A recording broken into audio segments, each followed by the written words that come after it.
Friends ನಮಸ್ತೆ, ಸ್ಫೂರ್ತಿ ಕಿಚನ್ಗೆ ಸ್ವಾಗತ. 10 ನಿಮಿಷದಲ್ಲಿ ರಸಮ್ ಹೇಗೆ ಮಾಡೋದು ಅಂತ ನೋಡೋಣ. ಇದಕ್ಕೇನು ಬೇಳೆ ಬೇಯಿಸೋದು ಬೇಡ, ರಸಮ್ ಪೌಡರ್ ಬೇಡ, ಸಿಂಪಲ್ಲಾಗಿ ಮಾಡೋದು ಹೇಗೆ ಅಂತ ನೋಡೋಣ. ಬೇಕಾಗುವ ಸಾಮಗ್ರಿಗಳು: 4 ರಿಂದ 5 ಬ್ಯಾಡಗೆ ಮೆಣಸಿನಕಾಯಿ, 8 ರಿಂದ 10 ಬೆಳ್ಳುಳ್ಳಿ ಹೆಸರು, ಸ್ವಲ್ಪ ಕೊತ್ತಂಬರಿ ಸೊಪ್ಪು, 1 ಹಸಿಮೆಣಸಿನಕಾಯಿ, 1 ಚಮಚ ಕಾಳುಮೆಣಸು,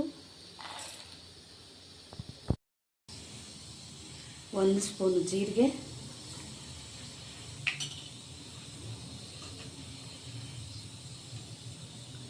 1 ಕಟ್ ಮಾಡಿರುವಂಥ ಟೊಮೊಟೊ, ಸ್ವಲ್ಪ ಹುಣಸೆಹಣ್ಣು. ಇದೆಲ್ಲ ನೀರು ಹಾಕದೆ ಮಿಕ್ಸಿ ಮಾಡ್ಕೊಳ್ಳೋಣ. ಫ್ರೆಂಡ್ಸ್, ಒಗ್ಗರಣೆ ಮಾಡ್ಕೊಳ್ಳೋಣ. 1 ಟೀ ಸ್ಪೂನ್ ಎಣ್ಣೆ, ಸಾಸಿವೆ, ಜಜ್ಜಿರೋ ಬೆಳ್ಳುಳ್ಳಿ, ಕರಿಬೇವಿನ ಸೊಪ್ಪು,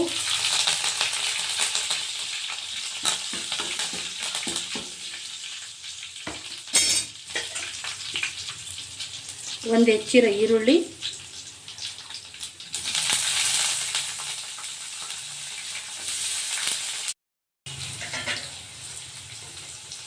ಚಿಕ್ಕದಾಗಿ ಹೆಚ್ಚಿರೋ 1 ಟೊಮೆಟೊ ಹಣ್ಣು,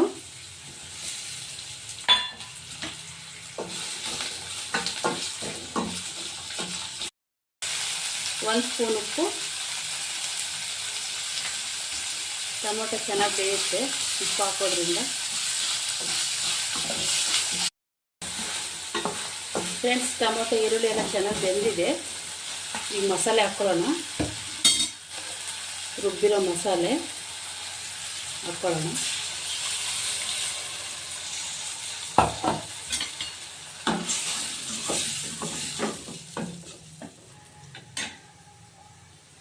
ಕಾಲು ಟೀ ಸ್ಪೂನಷ್ಟು ಅರಿಶಿನ,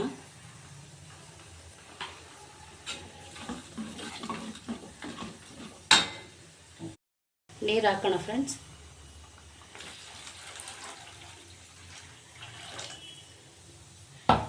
ನಿಮಗೆ ಎಷ್ಟು ತೆಳುವಾಗಬೇಕೋ ಅದನ್ನು ಮಾಡ್ಕೋಬೋದು.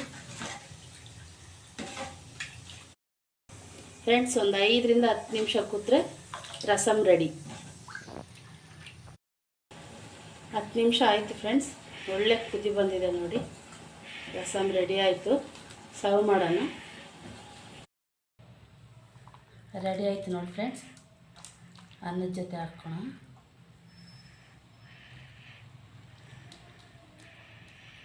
ಒಂದು ಸರಿ ಟ್ರೈ ಮಾಡಿ ನೋಡಿ, ಸೂಪರ್ ಆಗುತ್ತೆ.